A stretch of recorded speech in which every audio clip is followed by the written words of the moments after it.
Today's episode on the Fact Hunter channel will be about the attempted takeover of the Panama Canal. Welcome to the radio show. On the night of December 12, 1937, snow covered Manhattan with a fresh coat of white. Wilhelm Boning, a machinist and father of four, was delivering a speech celebrating Adolf Hitler and the new Germany at a meeting of the German-American Society at the Grand Central Palace in Yorkville County. The stocky, loudmouthed Boning was the chairman of the 1,500-member Ordnungsdienst, the American equivalent of Hitler's Nazi stormtroopers. After the meeting, the unkempt Boning and 10 of his men gathered in a corner pub to drink a few beers and brag about their exploits from their days fighting in the Imperial Army in the Great War. They were all dressed in gray-blue sweatshirts with black cuffs and collars, black fusillades with a silver band, and black pants and boots. John Baptiste Uncle, an officer of the Society's branch in New Rochelle, a suburb of New York, listened to the stories.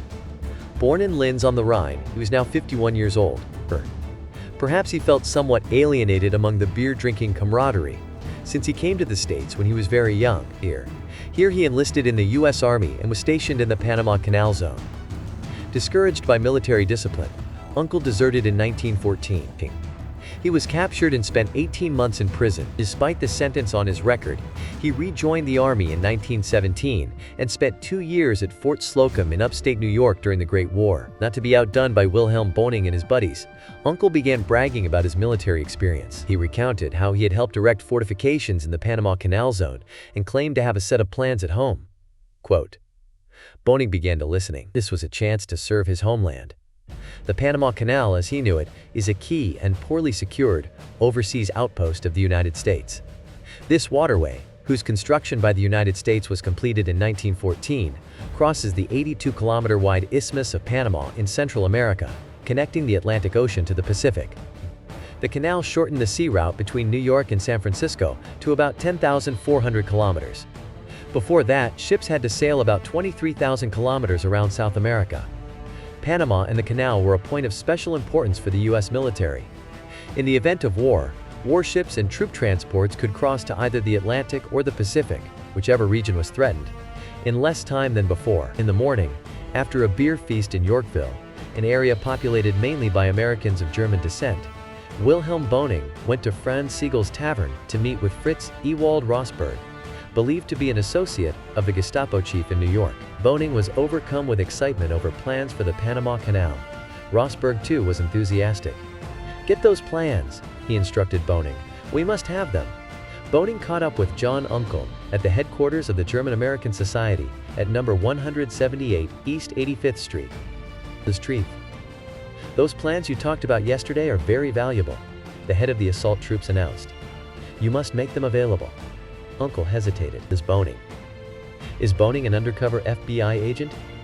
Is he about to commit a financial crime by selling the canal fortification plans, not to Germany, but to another superpower? It was widely known that Panama was full of spies, from Japan, the Soviet Union, Italy, and other countries. Uncle warned that he would not hand over the plans until he knew exactly with whom he was conducting the transaction. Boning found the alleged head of the Gestapo, Rosberg, and told him of Uncle's insistence. "We must have them," Rosberg exploded. "If necessary, we will use force."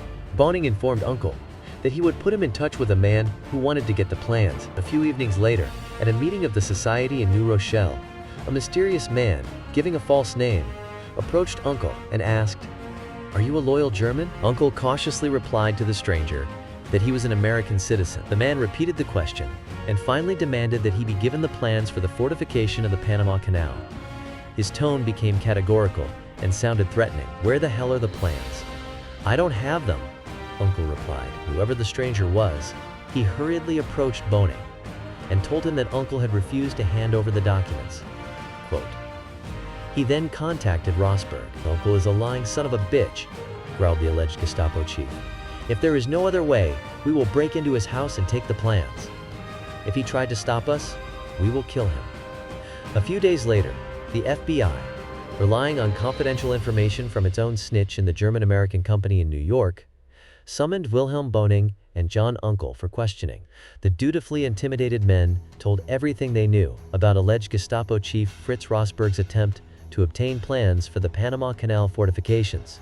the possession of which Uncle boasted. He now stated that he had never had such documents, but assumed that Rosberg would try to extract them from him. Boning vehemently denied any connection to Rosberg's planned break-in at Uncle's home and the theft of materials relating to the Panama Canal. On the morning of March 29, 1938, Rosberg was arrested by the FBI. He was presented with testimony from Uncle and Boning, suggesting that he was a spy.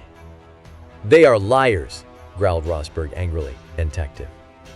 Interrogated for hours, Rosberg repeated again and again that he was an ordinary, working man and knew nothing about Gestapo or Abwehr activities in the United States. In the absence of certain evidence on the basis of which Rosberg could be charged or detained, the FBI issued him a strict ban on leaving New York and temporarily released him. Early the next morning, the FBI received information that Rosberg had escaped from the country on the St. Louis ship, which belonged to North German Lloyd's Lines, bound for Germany. Agents rushed to Wharf 86, the shipping line's office. They demanded that the St. Louis be telegrammed to ask if Rosberg was on board. The request was complied with, but no response was received. It was clear to the FBI. The Gestapo agent had abandoned his young wife and child to their fate, and, out of concern for his own skin, fled to Germany. For 10 days, the U.S. Justice Department protested the lack of response from the North German Lloyd's Lines. Then a dispatch arrived from the company's home office in Bremen. It reported that a certain Fritz Rosberg, of German nationality, had been discovered as a stowaway aboard the St. Louis when the ship had sailed more than halfway to Europe. The stowaway had paid half the ticket price, it was further reported, so he was allowed to disembark in Bremerhaven like other passengers. Did Rosberg really take with him to Germany the secret plans for the Panama Canal fortifications, obtained from Uncle under duress, or for heavy money? Did Uncle really possess these documents? The FBI has never gained certainty as to what it really was. However, a month after Rosberg's escape, the FBI seized his letter to a friend, Ernst Röhm, who lived in Manhattan. Rosberg boasted, "I was welcomed in Berlin, presumably by the Gestapo, like a hero," and he added that he was immensely proud of what he had won for Nazi Germany. The letter ended with the salutation, "Heil Hitler." Meanwhile, 3,000 kilometers south of New York, a network of German spies was doing its best to steal the secrets of the Panama Canal. This extremely important Abwehr mission was codenamed Project 14 and aimed at damaging this vital artery as much as possible in the event of war with the United States. In early 1939, the Abwehr in Berlin ordered a report on the topography of the canal, the ships passing through it, its defenses, and on the surveillance and military installations carried out by American military personnel. Having ascertained that the espionage task was fully completed, the Abwehr sent Wolfgang Blaum, an experienced and imaginative agent, to prepare Project 14 Inches for execution. Blaum was to become a subordinate of Karl Lindbergh, who had been in Panama since 1935, and use his profession as a cover manager of the Hamburg-America shipping line.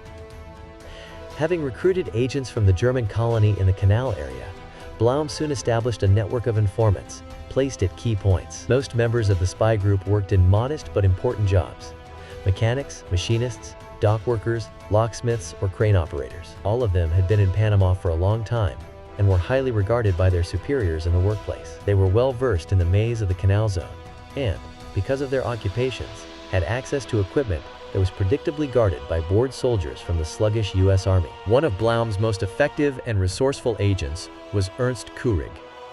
He had been in Panama since 1931. As a typewriter repairman, he would go in and out of Fort Randolph, the main U.S. military post in the canal zone, without checking his identity. The guards would let him pass with a wave, though once one of them joked, "How do we know you're not an enemy spy?"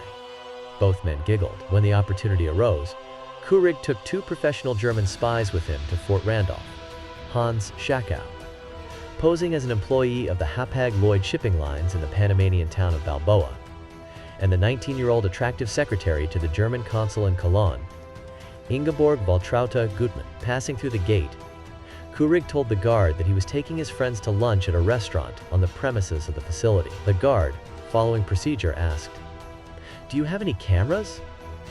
"What the hell would I be doing with a camera?" replied Kurig politely. The German spies were let through.